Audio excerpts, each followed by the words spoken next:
Mis queridos hermanos en Cristo, hoy les tengo el resumen de los capítulos 78, 79 y 80 del Deseado de todas las gentes, escrito por la hermana G. de White. En el capítulo 78 lleva el título de El Calvario. Pero antes de seguir, vamos a una oración. Señor, este resumen nos lleva a pensar más en lo que tú has dado por nosotros. Para poder continuar, Señor, que el Espíritu Santo sea el que hable y ese mensaje llegue a todos nuestros hermanos en Cristo y los que deben oír más este mensaje para que puedan reunirse contigo en el Edén. En el nombre de Jesús. Amén.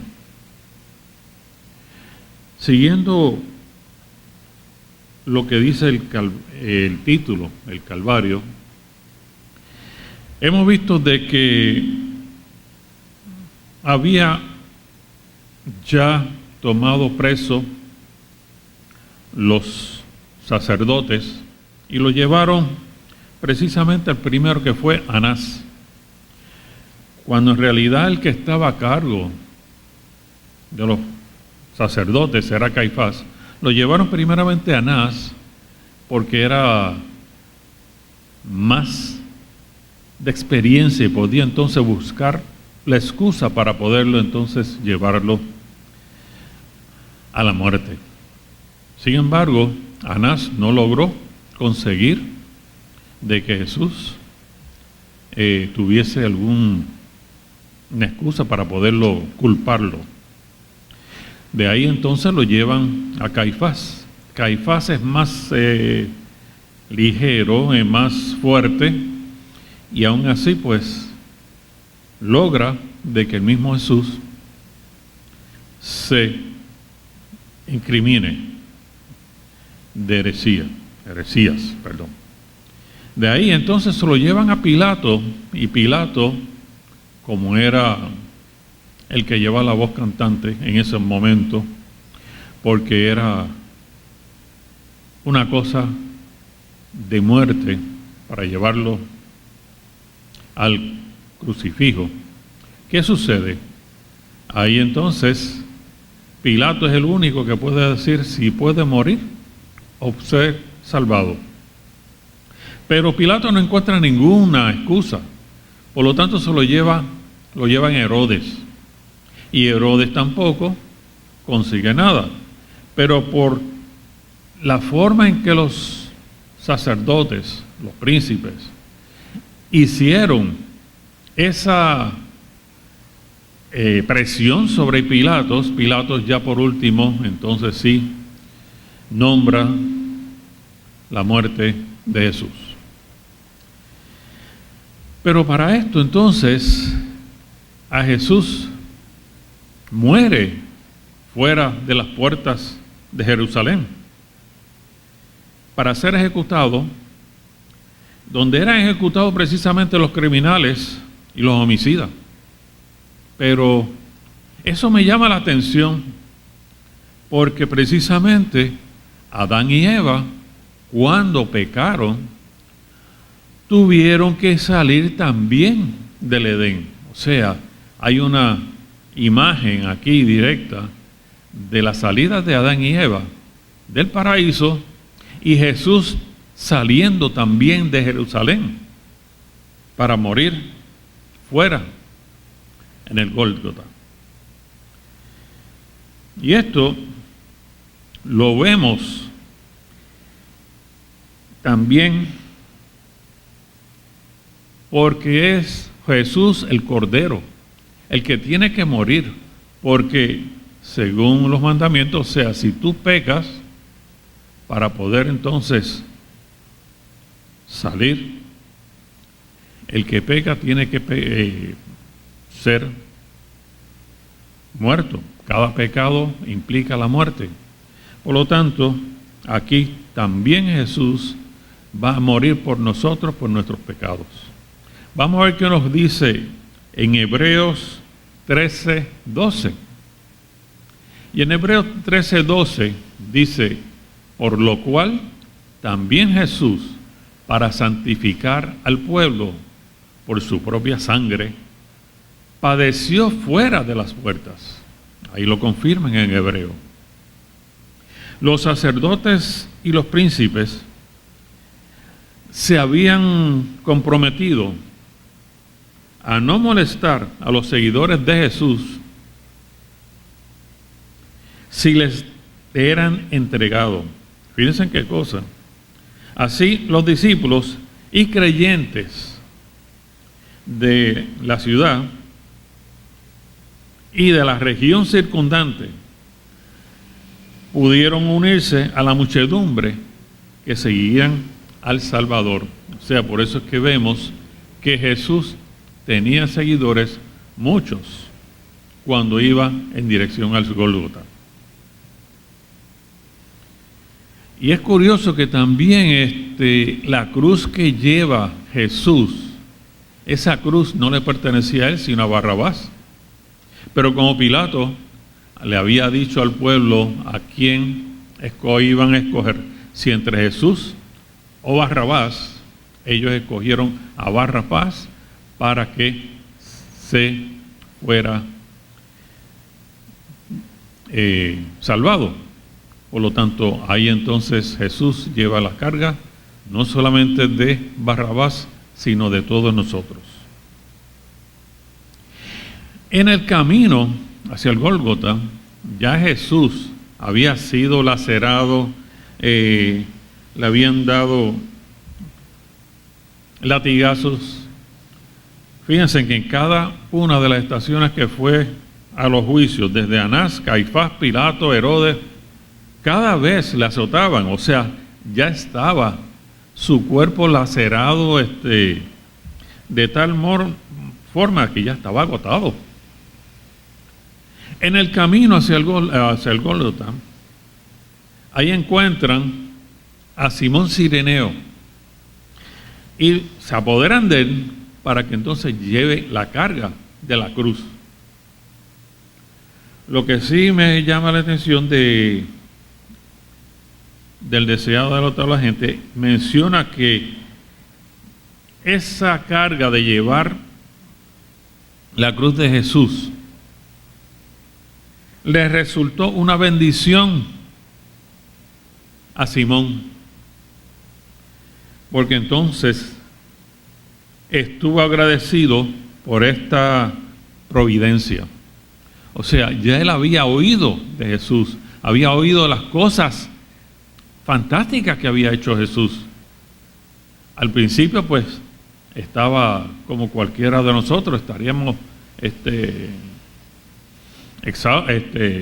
con miedo o demás, pero al ver lo que él hacía, ver ese cuerpo tan magullado, lacerado, y con todo eso la calma con que él iba, a pesar de todo, él entonces, para él, fue agradecido por esa providencia.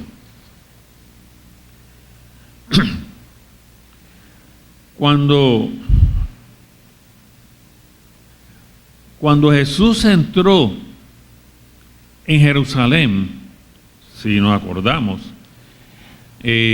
vamos a ver de que Jesús lo recibieron con palmas y vítores de alegría.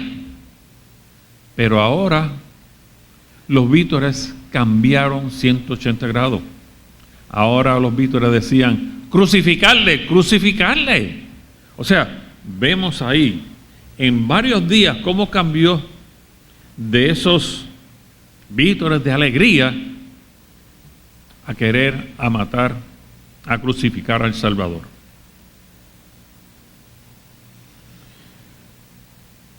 Mientras los soldados realizaban su terrible obra, Jesús oraba, tanto por los soldados como los fariseos, saduceos, escribas de todo el mundo, y decía: Padre, perdónalos que no saben lo que hacen. Cuando maquinaban la muerte de Jesús, o Cristo, Caifás había declarado convenientemente que un hombre muriese para salvar la nación. Ahora su hipocresía quedó revelada, y más cuando dijo ante Pilato, si vamos a ver en Juan 19:15, Juan 19:15, ahí vemos la hipocresía de Caifás, cuando decía: mas ellos dieron voces, quita, crucificarle. Dícele a Pilato entonces: ¿a vuestro rey he de crucificar? Ellos respondieron los pontífices: no tenemos rey sino a César. O sea, ahí entonces se demostró la hipocresía de Caifás. Pilato escribió una inscripción en hebreo, griego y latín, y lo colocó sobre la cruz, más arriba de la cabeza de Jesús. Decía: Jesús Nazareno, Rey de los judíos. Esto irritó a los judíos, pero permaneció lo que Pilato había indicado, porque los sacerdotes querían cambiarlo a Rey soy de los judíos. No, pero Pilato mantuvo y dice: eso es lo que se queda. Jesús Nazareno, Rey de los judíos. En los sufrimientos de Cristo en la cruz se cumplían también las profecías de los siglos antes de la crucifixión. Los hombres sabios de aquel momento oyeron, escudriñaron, reflexionaron y oraron. O sea, les llamó la atención y querían buscar, espérate, esto como que me suena, y buscaron entre las escrituras. Por supuesto, no había Nuevo Testamento, pero sí estaba el Viejo Testamento. Estaban ahí los profetas, y ellos buscaron esos pergaminos a ver si esto verdaderamente estaba escrito. Y precisamente sí lo encontraron. Durante su agonía sobre la cruz, llegó a Jesús un rayo de consuelo. Fíjense qué cosa. Fue una petición ¿de quién? Del ladrón arrepentido. No así con su compañero, que le estaba ya vociferando cosas negativas a Jesús. Pero sin embargo, como dice en Lucas 23:42, Lucas 23:42, dice: y dijo a Jesús: acuérdate de mí cuando vinieres a tu reino. Fíjense, ahí pues como que un rayo de consuelo para Jesús. Por lo menos hay alguien que sí, aún en mi final todavía, sí dice que yo soy el Señor. Cristo no nos prometió que el ladrón estaría ese día. Él mismo no fue al paraíso. Lo mismo dice, durmió en la tumba. Y en la mañana de la resurrección vemos lo que dice en Juan 20:12. Juan 20:11 al 17. Ahí vemos que donde dice Jesús, no me toques, porque aún no he subido a mi Padre, mas ve a mis hermanos y diles, subo a mi Padre, a vuestro Padre, y mi Dios y a vuestro Dios. Esto fue cuando se lo dijo a María. O sea que ahí entonces confirma de que en ese día no iba a estar en el paraíso. Cristo recordó, esto es otra parte del capítulo, donde Él confirma el cuarto mandamiento. Fíjense cómo sucede. Cristo recordó a su madre que estaba a los pies, mirando su rostro pesaroso, y luego a Juan le dice, mujer, he ahí a tu hijo. Y luego a Juan le dice, he ahí tu madre. Aquí vemos cómo Jesús, cumpliendo hasta el final con el cuarto mandamiento de honra a padre y a madre. Eso está en Génesis 20:12. Así que mientras los ángeles, con asombro de lo que estaba sucediendo ahí al pie de la cruz, y en la misma cruz, viendo a Jesús siendo sacrificado, contempla el amor infinito de Jesús, la naturaleza hizo lo inesperado. Las tinieblas borraron los rayos brillantes del sol. O sea, empezó a oscurecerse. Si era ya, todavía era de día. El sol sobre la tierra, al mediodía, o sea, estaba oscurecido. No se veía la luna, ni las estrellas, ni menos un eclipse. Era un testimonio milagroso dado por Dios para confirmar la fe de las generaciones ulteriores. La frase que me llamó mucho la atención fue la que yo encontré en la página 692, donde describe que estas tinieblas ocultaban la presencia de Dios ante los seres humanos. De lo contrario, quedarían destruidos todo ser humano ante su presencia. Esto, lo que le voy a mencionar, no está escrito en el libro, pero sí me acuerda cuando Moisés le pidió a Dios de que quería ver su faz. Sin embargo, Dios le dice, no, solamente cuando pase, pondré la mano, por lo menos que vean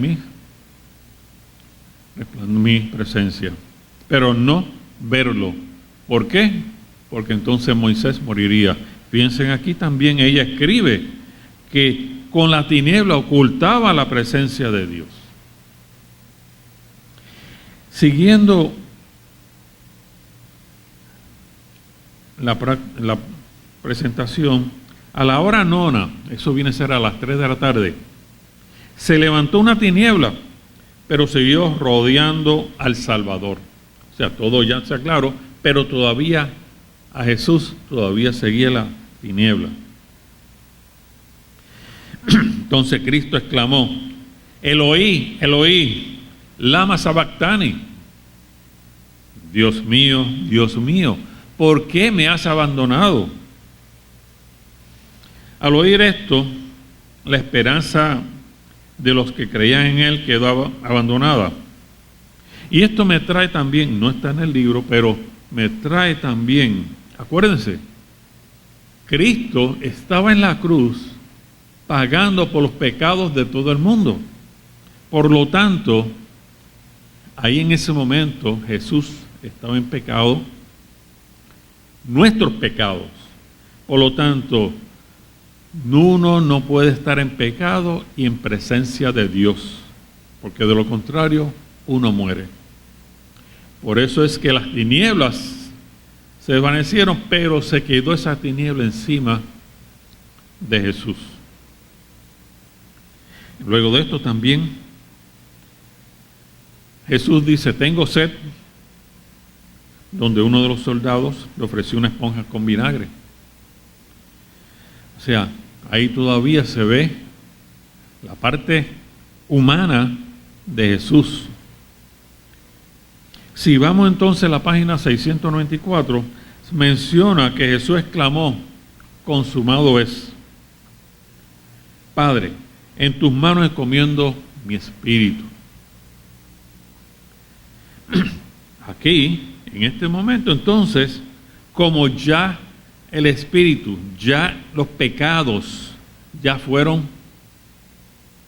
limpiados de la humanidad, entonces una luz salió alumbrando a la cruz y el resplandor rozó y brilló la cara del Salvador con una gloria como más allá del sol. Y ahí inclinó entonces la cabeza sobre el pecho y murió. Ahí nuevamente descendieron las tinieblas y se oyó ¿qué? Un fuerte trueno, acompañado de un fuerte terremoto. Hizo caer la gente como racimo, o sea, cayeron todos al sentir este terremoto. Mientras en el templo los sacerdotes ofrecían un sacrificio. ¿Pero qué sucedió? Cuando el sacerdote iba a matar al cordero, el cordero se zafó y se fue, se escapó. Y de momento el velo se raja, se abre en dos, queriendo decir que ya el sacrificio no era necesario porque ya se había cumplido. Ya entonces, al rasgarse, pues entonces ya el templo no era santificado. Entonces ya era un templo terrenal, no santificado. Por lo tanto, si vemos en Hebreos 19:12, Hebreos 19:12, donde nos dice: y no por la sangre del macho cabrío, ni de becerros, mas por su propia sangre, entró una sola vez en el santuario, habiendo obtenido eterna redención. Eso ya concluyendo el capítulo 78, vamos al 79.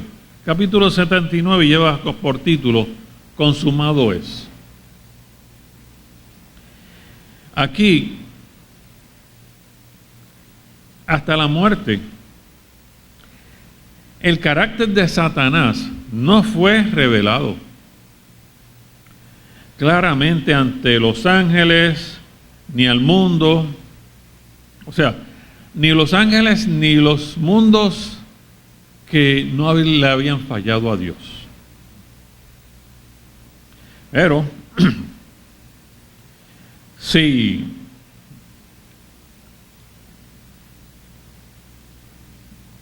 ahí se demostraba lo que estaba haciendo Satanás. Satanás estaba buscando la rebelión completa, no solamente en el cielo, sino también aquí en la tierra. Satanás quiso hacer vencer su rebelión por la fuerza, pero los principios del Señor no son de ese orden. La autoridad de Dios descansa en la bondad, la misericordia y el amor El gobierno de Dios es moral. La verdad y el amor han de ser la fuerza que haga prevalecer. Si Jesús hubiese cedido a Satanás para escapar de esa terrible tortura, el enemigo de Dios y los hombres habrían triunfado. Pero Jesús se mantuvo todo el tiempo cumpliendo todas y cada una de las reglas, los mandamientos que Dios nos ha dado. Si él hubiese fallado en una de ellas, Satanás hubiese cumplido de que las órdenes de Dios eran en vano. Cuando Cristo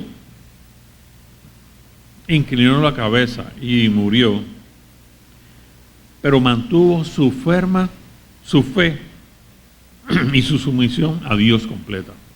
Ahí lo vemos.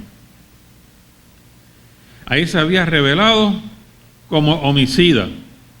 Al derramar la sangre del Hijo de Dios, había perdido la simpatía de los seres y de los mundos que no han caído. O sea, al principio de la gran controversia, Satanás había declarado que la ley de Dios no podía ser obedecida, que la justicia no concordaba con la misericordia y que si la ley había sido violada, era imposible que el pecador fuese perdonado. Cada pecado debía de recibir su castigo, sostenía insistentemente Satanás. Y si Dios remitía el castigo del pecado, no era un Dios de verdad y justicia. Pero Jesús le demostró lo contrario y triunfó. Por eso era que Satanás decidió seguir su propia voluntad egoísta e independiente. ¿Con quiénes? Con los que estamos en la tierra. Pero Dios no cambió la ley, pero sacrificó a su Hijo, Jesús, por la redención del hombre. O sea, ese amor que nos tiene a nosotros. La ley requiere justicia y una vida justa, un carácter perfecto. Y esto no lo tenía el hombre para darlo. Pero Cristo, viniendo a la tierra como hombre, vivió una vida santa y desarrolló un carácter perfecto. Cristo mismo comprendía plenamente los resultados del sacrificio hechos en el Calvario. Lo consideraba todos cuando en la cruz exclamó, si vamos a ver en Juan 19:30, ahí cuando él exclama,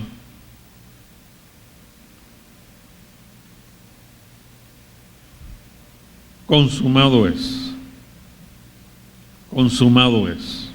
O sea, ahí en la cruz, precisamente dice, se cumplió lo que Jesús había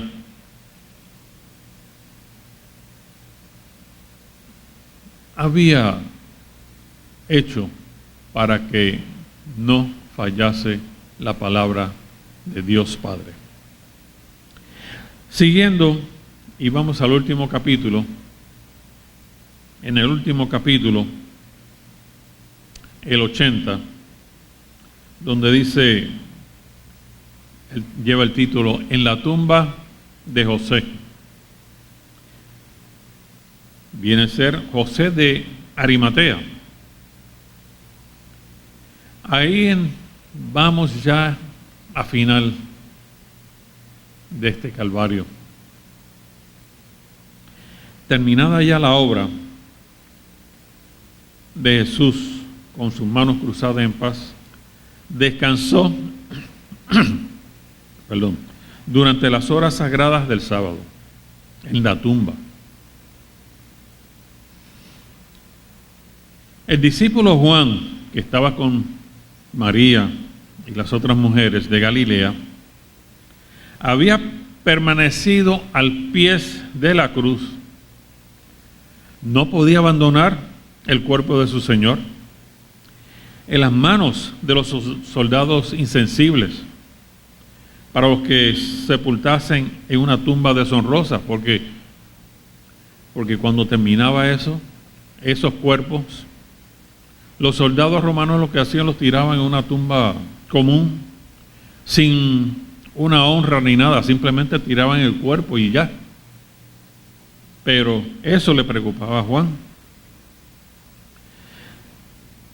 Sin embargo, también era importante de pedir los favores a las autoridades judías. Y por supuesto no tenían ninguna influencia ante Pilato. De momento se aparece José de Arimatea y Nicodemo y vienen en auxilio de los discípulos. Estos dos hombres de unos recursos grandes e influencia estaban resueltos a que el cuerpo de Jesús recibiera una sepultura honrosa. José de Arimatea fue osadamente ante Pilato pidiendo el cuerpo de Jesús, y ahí entonces donde Pilato se da cuenta, ok, ya murió tan rápido. Bueno, estaban resueltos a que el cuerpo de Jesús recibiera una sepultura honrosa. Mientras que eso sucedía, Juan se preocupaba por la sepultura, trayendo costosas mezclas de mirra, aloe, para un embalsamado. Esto para hacer esa sepultura honrosa como él se merecía. Pero los discípulos se quedaron asombrados al ver a estos dos ricos príncipes interesados en ellos, en la sepultura del Señor. Con cuidado bajaron el cuerpo magullado, lacerado, y José de Arimatea, él poseía una nueva tumba que él había hecho para sí, y esa tumba estaba tallada en roca que quedaba cerca del Calvario. Ahora se preparaba Jesús al bajarlo de la cruz. Lo envolvieron en el sudario con cuidado, como algo precioso, algo no explicable, con ese amor que le tenían los discípulos y Juan y José y Nicodemo y las mujeres que estaban allí también. Lo llevaron a la tumba. Los tres discípulos lo colocaron con cuidado, con esmero, enderezando los miembros de ese cuerpo, y cruzaron las manos sobre el cuerpo sin vida. Y las mujeres galileas vinieron a ver si se hizo todo como se debe hacer, en forma venerable y honrosa. Se rodó la piedra de la entrada de la tumba para que nadie entrara, como era la costumbre para una tumba de este rico príncipe, se dejó Jesús a descansar. Acuérdense que murió viernes, todavía de día, estuvo todo el sábado y es el domingo cuando Él resucita.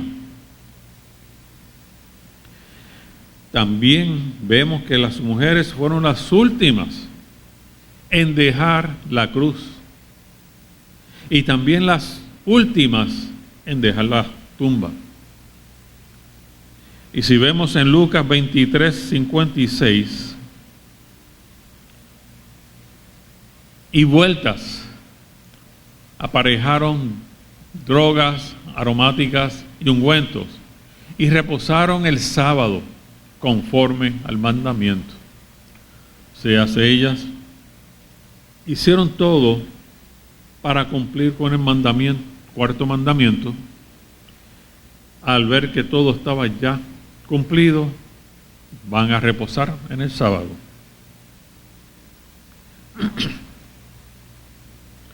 Cuando Nicodemo vio a Jesús en la cruz,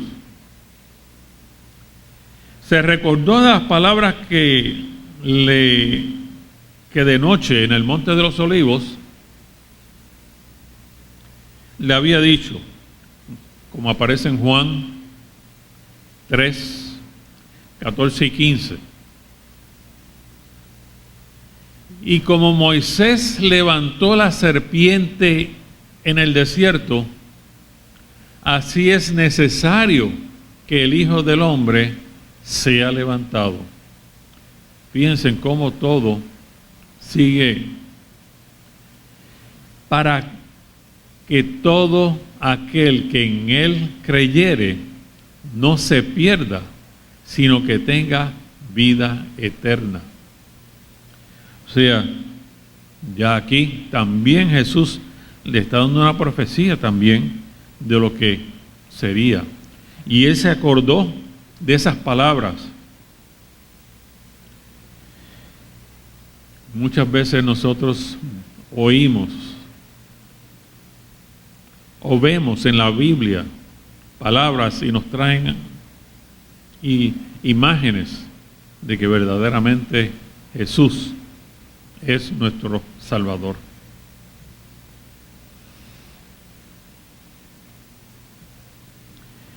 La gente que llegaban a Jerusalén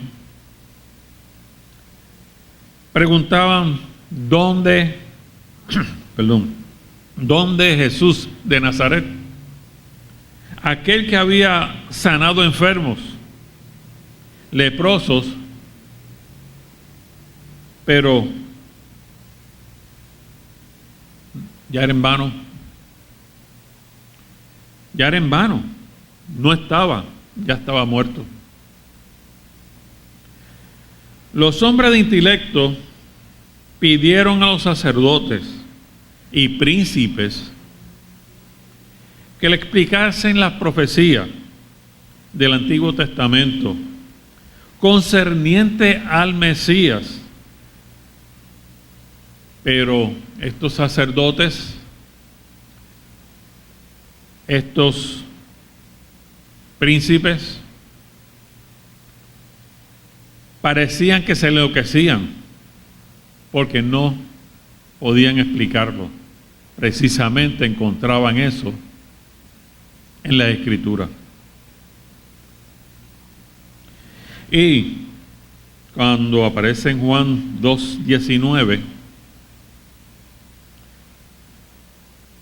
respondió Jesús y díjoles: destruid este templo y en 3 días lo levantaré. Esto enfureció más todavía a los sacerdotes y a los fariseos,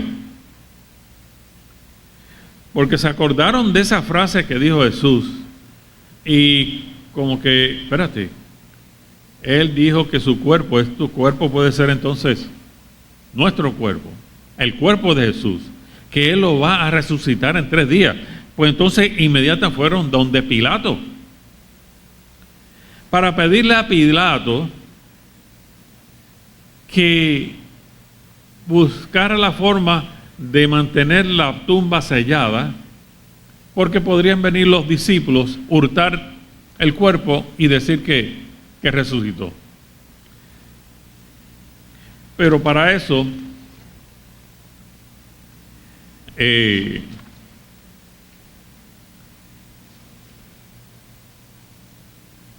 Pilato concede esto. Buscan una piedra grande, la amarran, y esa amarre también lleva un sello. O sea, si quitan esa soga, se rompe el sello. Y eso, además, también Pilato le concede una guardia de 100 soldados. O sea, que iba a estar guardado por 24 horas para asegurarse de que nadie iba a estar allí para llevarse el cuerpo de Jesús. Esto, para finalizar, dice que las armas y los guardias romanos fueron impotentes para retener al Señor de la vida en la tumba. Se acercaba la hora de su liberación. Más o menos aquí termina el capítulo 80. Yo le exhorto a que no tan solo estos 3 capítulos se han leído, lean el libro completo, porque hay tanto detalle que a mí me llamó la atención, tanto detalle que uno, si lees la Biblia y lees el libro, va más allá, va abriendo el corazón y buscando la forma de que el Señor entre en tu corazón también y puedas vivir en paz y dar gracias al Señor por ese sacrificio tan grande que nos hizo por nosotros. Así que con esto termino y se continuará con otros capítulos que les exhorto que los vean el próximo martes. En el nombre del Señor.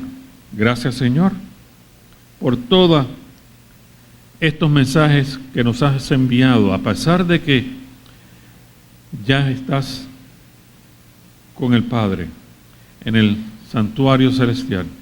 Señor, gracias. Ilumínanos, ilumina a aquella gente que no han oído tu mensaje, que podamos llevar este mensaje a todos nuestros hermanos alrededor del mundo. En el nombre de Jesús, amén.